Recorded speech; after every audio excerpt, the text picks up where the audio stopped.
Hello and welcome to today's program titled Breaking BIPA Developments, Damages Keep Piling Up. At this time, all participants are in listen-only mode. For those of you who are logged into the web presentation, you are encouraged to submit questions throughout the conference by typing them into the Q&A box on the right-hand side of your screen. For those interested in obtaining CLE credit for this webinar, an attendance verification code will be read during the presentation that will be required on the CLE attendance affirmation form.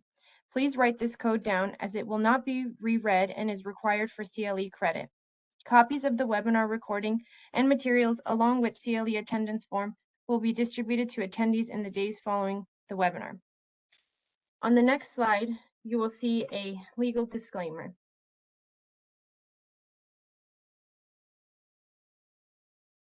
At this time, I would like to turn it over to our first speaker for today's program, Ada Dolph. Ada, please go ahead. Thank you, Brenda. Good afternoon, everyone. Welcome to our webinar, Breaking BIPA Developments, Damages Keep Piling Up. I keep hoping that we'll have some good news for everyone on the BIPA front, but to date, it has not been going our way from a defense perspective. So I'm Ada Dolph. I am a partner in the Chicago office for Seyfarth Shaw. I advise and defend employers regarding BIPA. And I also dabble in legislative change. I was able to testify in support of an amendment that almost made it to a vote. I think it was in 2021. And now I'll turn it over to Danielle. Good afternoon. I'm Danielle Kays. Thanks to those who are joining us again from our recent BIPA webinar. I'm senior counsel in our Chicago office, and I have been defending BIPA and biometric litigation since their rise in about 2018. I handle all things biometric and privacy, counseling, and litigation, and we're excited to talk to you guys here today. Great. Next slide, please.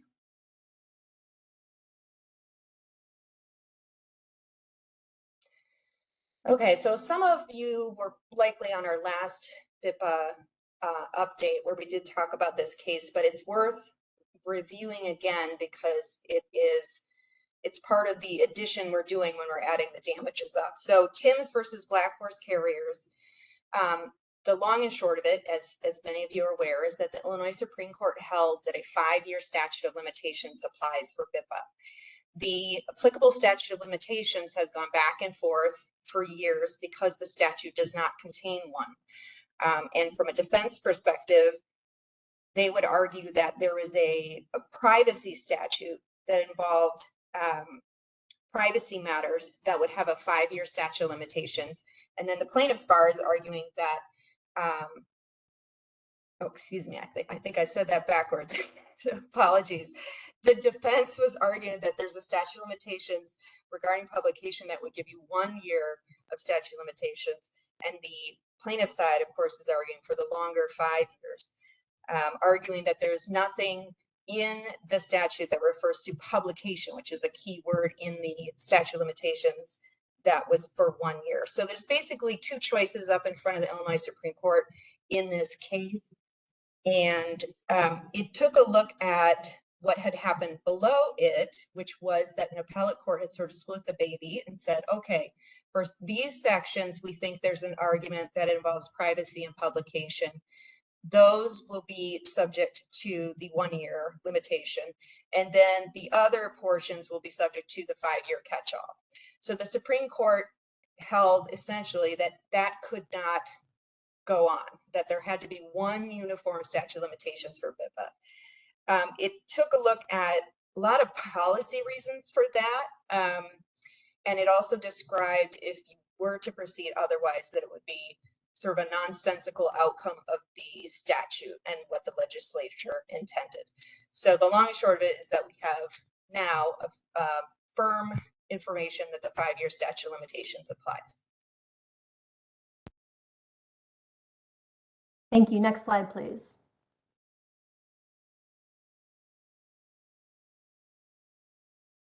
So next we heard from the Illinois Supreme Court in the White Castle decision.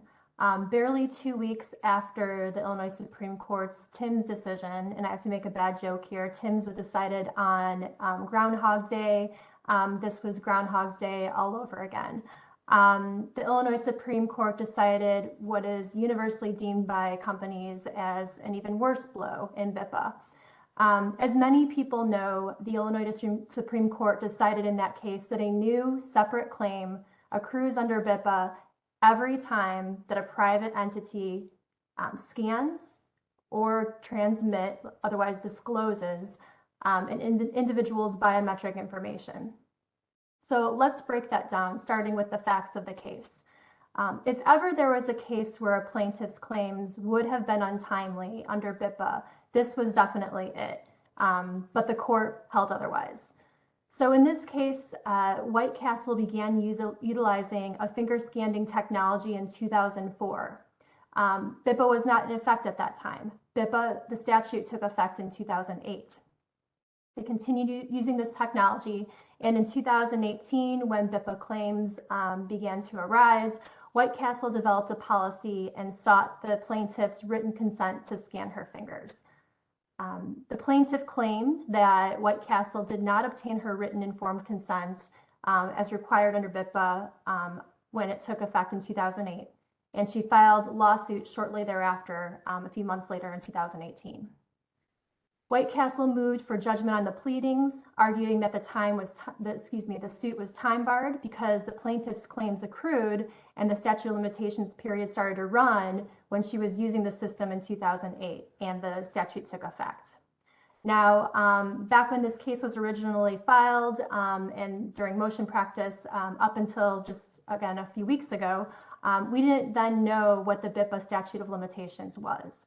And so even under a 5-year statute of limitations, which was the largest statute of limitations period, her claims expired at least, they argued, in 2018, 5 years after BIPA was enacted.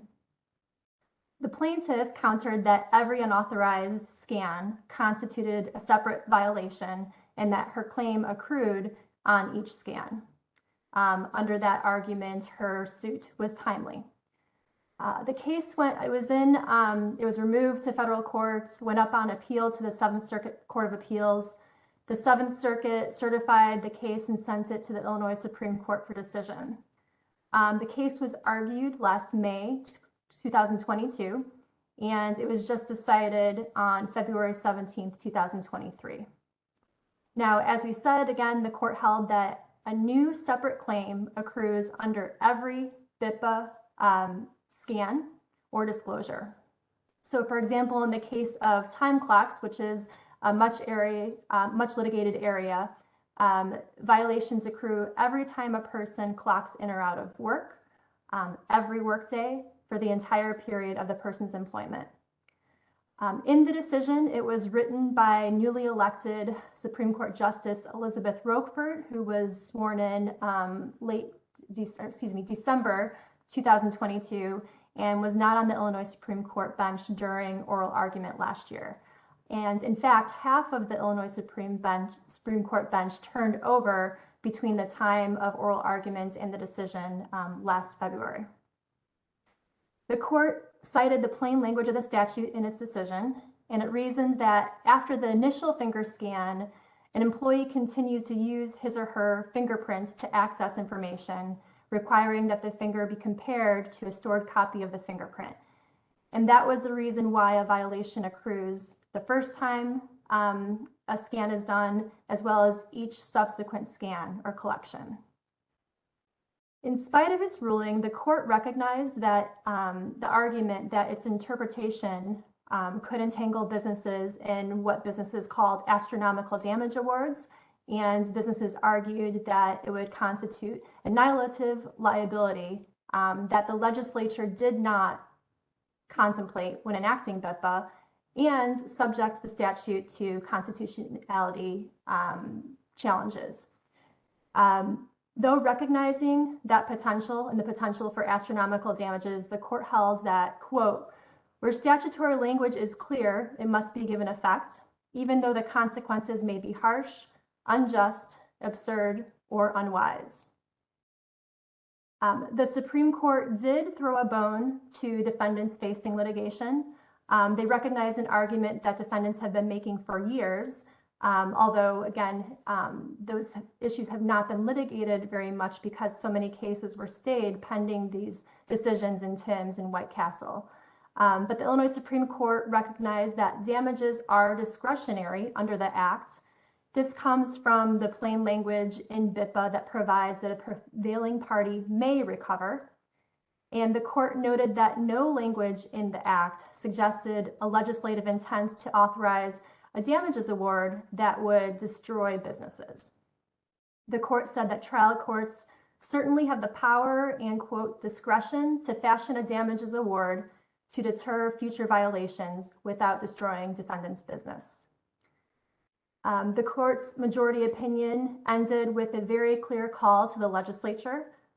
They noted that policy-based concerns about excessive damages awards are best addressed by the legislature, and it made an express call to the Illinois legislature, even more clear than before, to review these policy concerns and make clear its intent regarding the assessment of damages under the Act. Can we go to the next slide, please? Now, Ada is going to talk later about what has happened in the legislature since this decision. But it's very important to note that there's a really interesting dissent. Justice Overstreet, in part of the narrow margin minority, wrote in a dissent. He noted that the majority's interpretation could not be reconciled with the plain language of the statute. So obviously reading it very different than the minority. He wrote that the purposes behind BIPA, this court's prior case law, which was noted by the defendants or White Castle extensively in the briefs, and the consequences that are resulting were not intended by the legislature. This is interesting because this same court in the Timms decision, as Ada just noted, 2 weeks earlier before this decision, heavily relied on the legislature's intent, in fact, their decades-old intent when creating BIPA. And the dissent is, in this case, is citing that same intent, saying that these type of damages are not what the legislature intended. The dissent went on to describe a critical error by the majority in assuming that every private entity collects or captures biometric information with every scan.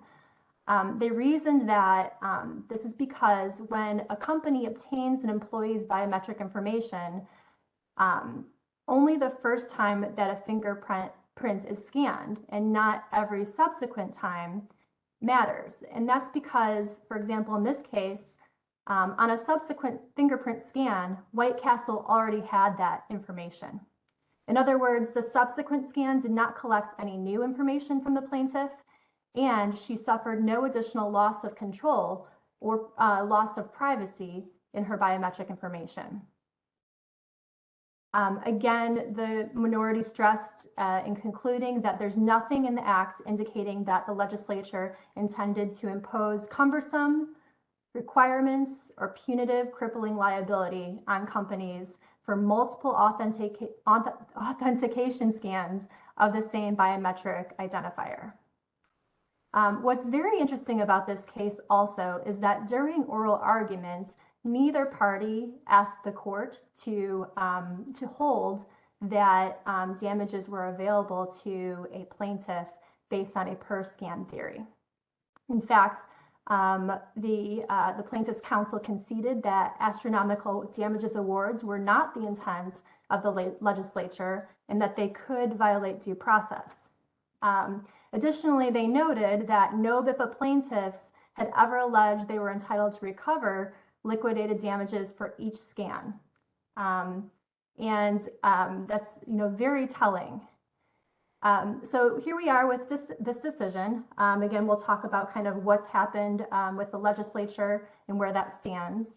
And in this case, though, specifically, White Castle filed a petition for rehearing on March 10th.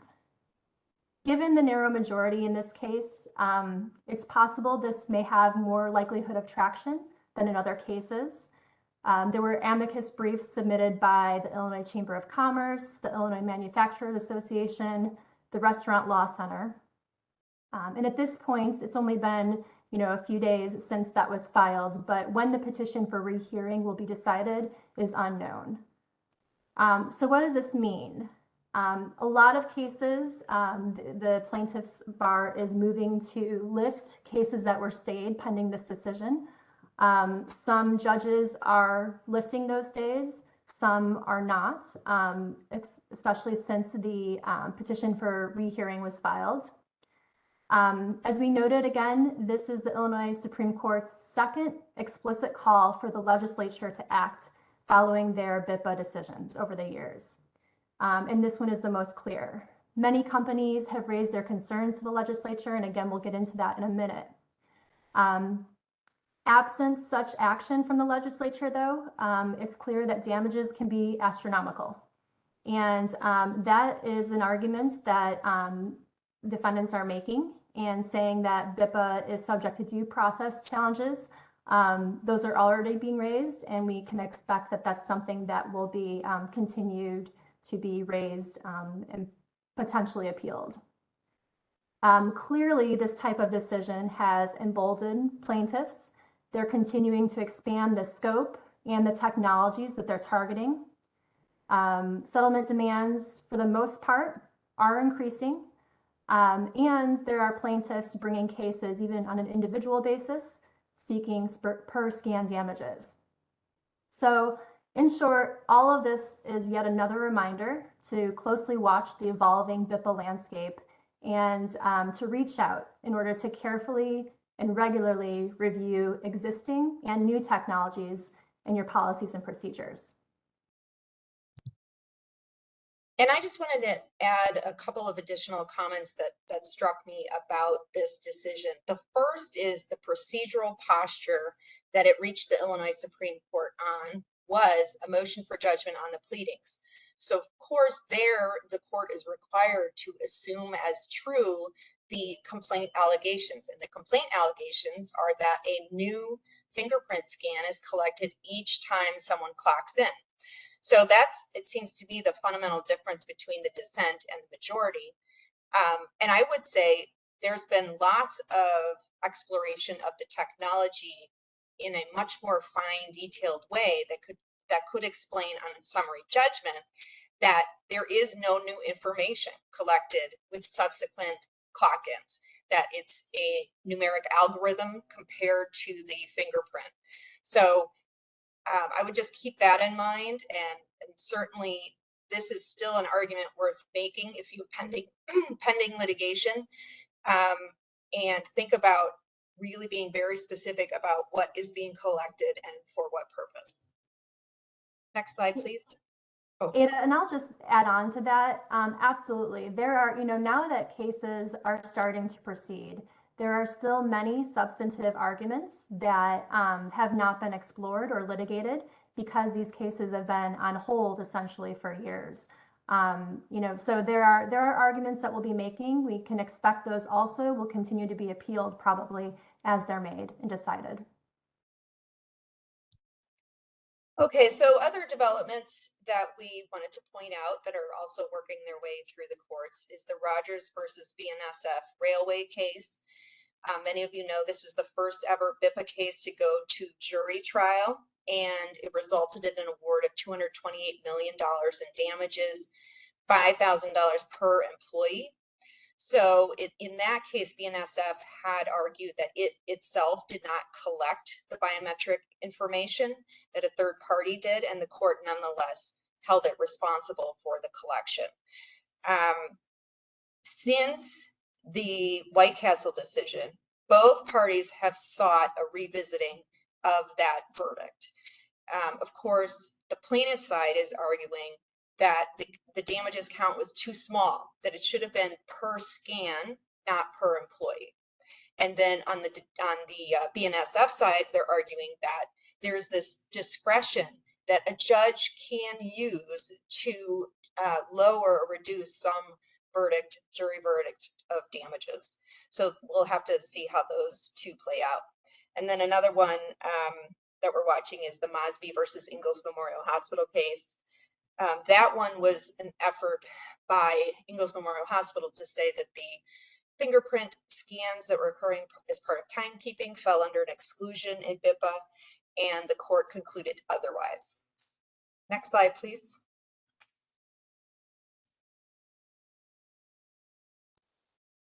All right, as we mentioned, the success of BIPA litigation has now started to spur GIPA litigation. And Ada and I were talking before this and realizing that it's really hard to, over WebEx, make a distinction between BIPA and GIPA. So just to be clear, these are lawsuits under what is fondly known as GIPA. And that is short for the Illinois Genetic Information Privacy Act. These are new claims that we're seeing filed against employers. And they're doing so because BIPA litigation has been lucrative in Illinois.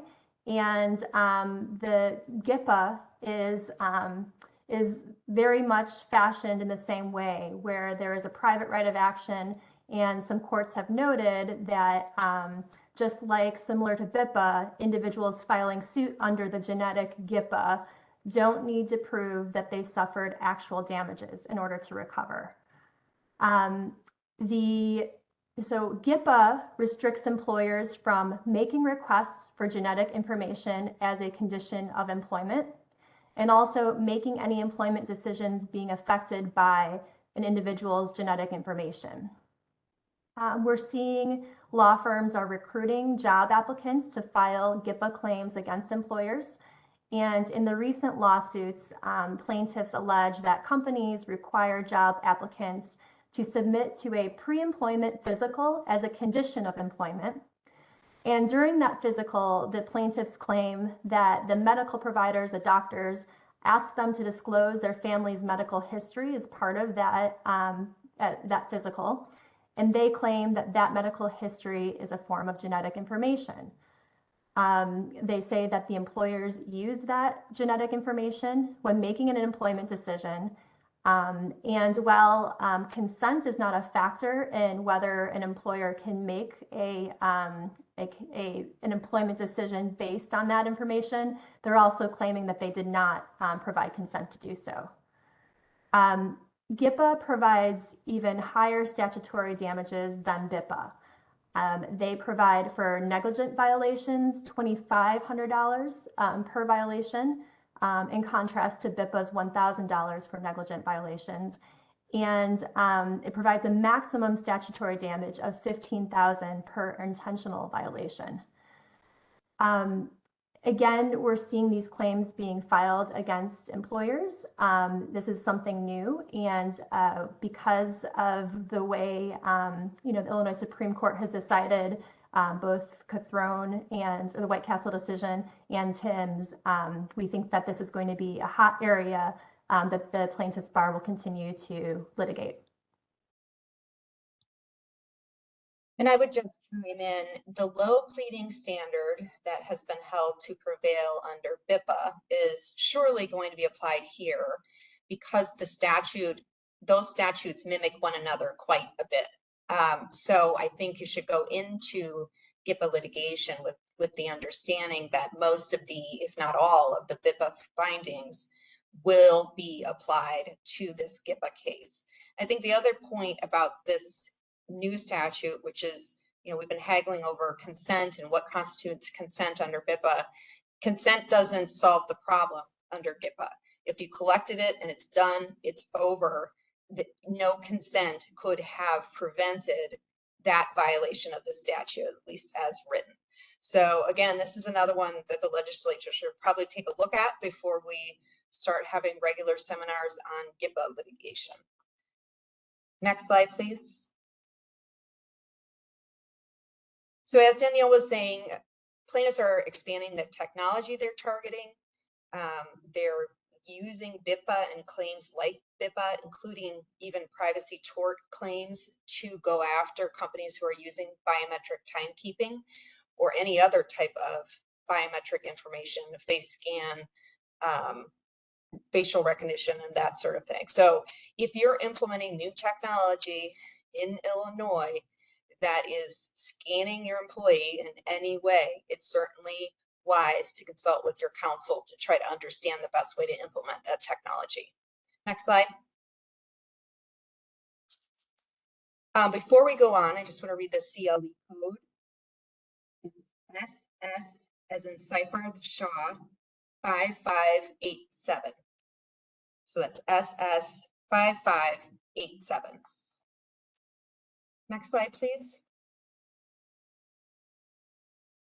So as I mentioned at the outset, I've been involved in some of the activities at the legislative level, which seem to be the area in which we'll be able to make the most impact, because we're seeing how the Illinois Supreme Court is coming out on each of these decisions. There were a few pending House bills with various types of exclusions and processes, and there's a few listed there. We have some new activity. HB 3204 wants to amend BIPA to add a statute of limitations of 1 year, so that would fix the statute of limitations issue. What I would caution, though, is given the recent White Castle ruling, you have to be extremely clear about what kicks that off. So the way the bill is written now, it says it starts from the date of the violation or the date on which the aggrieved person discovers the violation. So under the preceding precedent, it's likely that that would not keep the damages within 1 year. It's possible that a new statute of limitations would accrue each time. Most of these bills also have a right to cure, either 30 days or sometimes shorter, where if a violation is observed, the employee can contact the employer, and the employer has a certain number of days to comply, provide its explanation, and demonstrate compliance. I think that's one of the most probably effective ways of handling the BIPA claims, if that's able to be passed, in part because if you look at the legislature's intent, it's for biometric information not to be misused.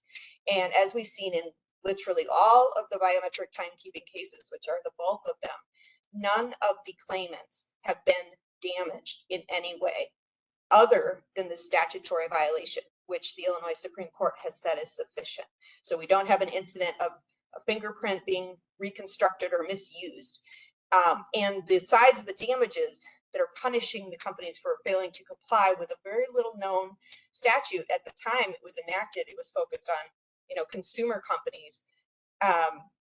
It's going to be an important part for the legislature to look at. With that, I'll turn it over to Dave.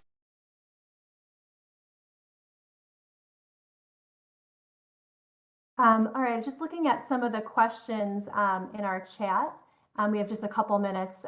If we aren't able to get to everyone, please feel free to reach out offline. But one of the questions is, what is the statute of limitations for BIPA? Based on the same reasoning in the Timms decision, we are fairly confident that if it was raised with the appellate courts or even the circuit courts, it's going to be 5 years. The BIPA has been cited by appellate courts in deciding some of the BIPA decisions, and noting that it's similar. It's a similar loss of information once it is either scanned, received, or disclosed. The next question was, are there similar statutes in other states, or are they anticipated? I assume this is probably BIPA related, although I think there's another question about that related to BIPA. So with respect to BIPA, there are other statutes relating to genetic information privacy in other states. From what we can see, we haven't seen litigation with those statutes, and they don't all, in fact, I'm not sure that the other states include a private right of action, which is what Illinois provides. Illinois' BIPA was the first, and other than some, it's the first and the only statute that has a private right of action that it can use against an employers, and so that is similar to BIPA. And Yeah, let me just jump in. Thank you. Texas and Washington State have on the books statutes that are very similar to BIPA, but they lack the private right of action. So that's why we don't hear as much about them. But we have recently seen enforcement activity in Texas by the state's attorney general in terms of pursuing reported violations of that privacy statute, which again requires consent before collection and various other provisions that are very similar to BIPA. Go ahead, Danielle. Sorry. Absolutely. I think actually we're at 1:30. I'm not sure if this will be concluding though. So if there's some other questions that were raised in the chat, we're happy to respond offline. And with that, we thank you for joining us here today. And even if you didn't send a chat question, please feel free to reach out.